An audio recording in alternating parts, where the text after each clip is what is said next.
Dans un instant, nous irons dans les Pyrénées découvrir de magnifiques paysages en chien de traîneau. Dans le Tarn, nous nous rendrons à Albi où un casting géant a été organisé pour le film Sans famille avec Daniel Auteuil dont le tournage est prévu en avril. Mais tout d'abord, ce coup de gueule de Michel Brasse dans une tribune publiée par le journal Libération. Le grand chef aveyronnais a lancé un appel au droit à bien manger avec d'autres chefs étoilés. Il dénonce une véritable fracture alimentaire au sein de la population.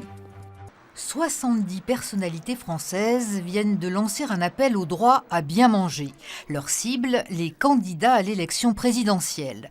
Parmi elles, le chef étoilé Michel Brasse, lui qui en a fait un art de vivre, veut que tous, quel que soit leur revenu, puissent bénéficier de produits de qualité. C'est pour essayer de sensibiliser notre monde politique qu'aujourd'hui la nourriture c'est primordial. L'aliment d'abord c'est un produit qui est sain, bio ou d'une agriculture raisonnée. Ensuite, des préparations toutes simples, elles n'ont pas besoin d'être sophistiquées. L'aliment a de la mémoire, il a du son, il a une odeur, c'est peut-être le traduire à travers ça. Son fils Sébastien, qui a repris les rênes de la maison mère, s'est engagé lui aussi dans le combat.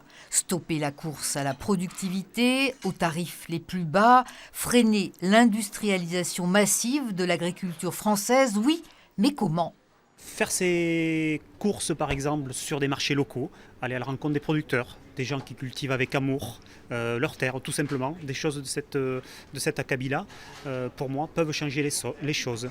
Ce plaidoyer, signé également par l'artiste Boltanski, le directeur du Conservatoire de musique de Paris, Bruno Mantovani, ou encore Pierre-Alexis Dumas de chez Hermès, saura-t-il se faire entendre des politiques ? Une pétition a été lancée et chacun peut la signer.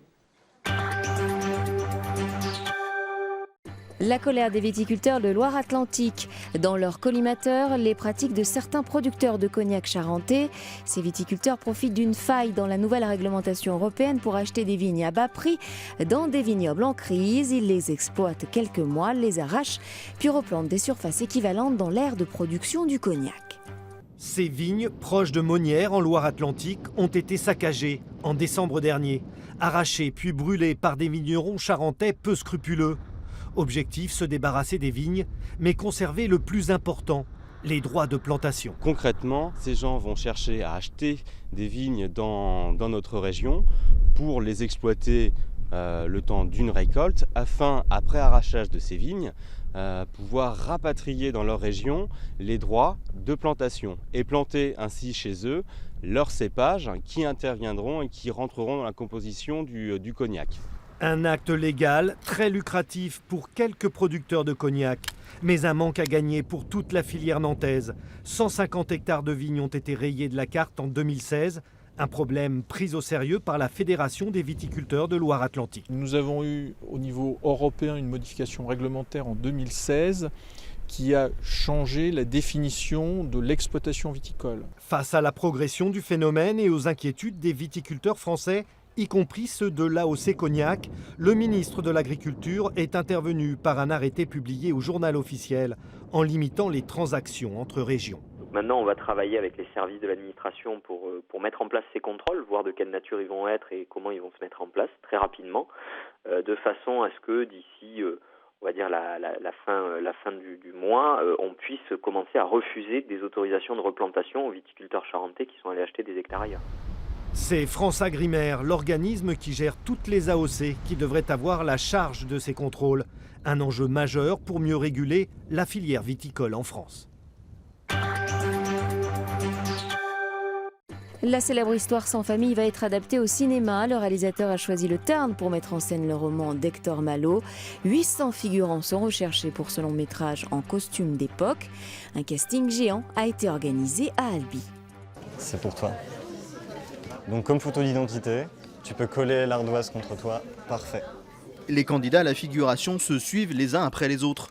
Photos, noms, mensurations coordonnées, rien n'est laissé au hasard.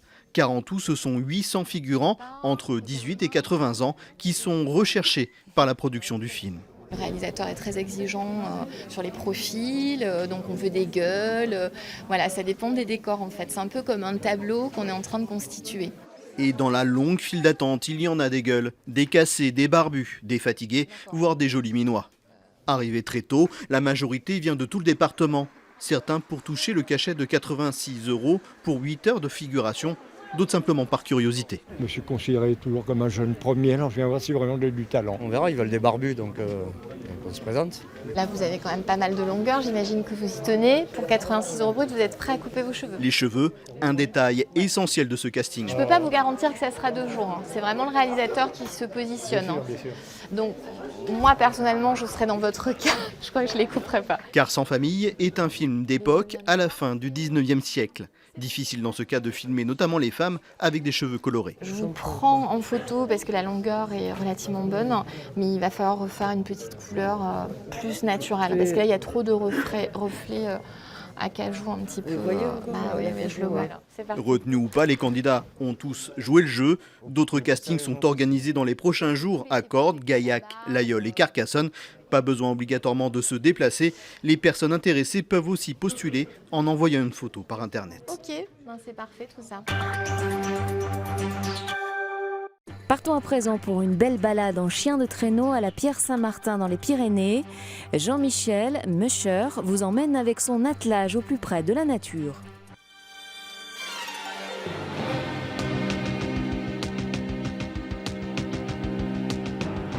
Nous ne sommes pas dans le Grand Nord, mais à la Pierre-Saint-Martin où Jean-Michel Morin officie en tant que musher.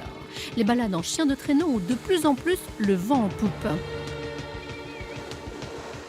Il y a 30 ans, c'était le tour de manège. On prenait que des enfants.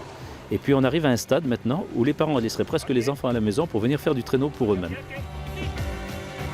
Être musher, c'est finalement conjuguer travail et plaisir, admirer le paysage en étant proche de la nature, ressentir la vitesse, le vent sur le visage, la force et la docilité des chiens.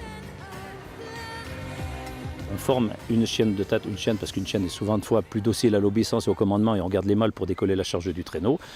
Ensuite, il suffit d'atteler les petits à côté des parents ou des plus vieux, c'est presque inné. Ce chien, si je veux le punir, c'est pas la peine de taper dessus. J'aime mes chiens, je tape pas dessus.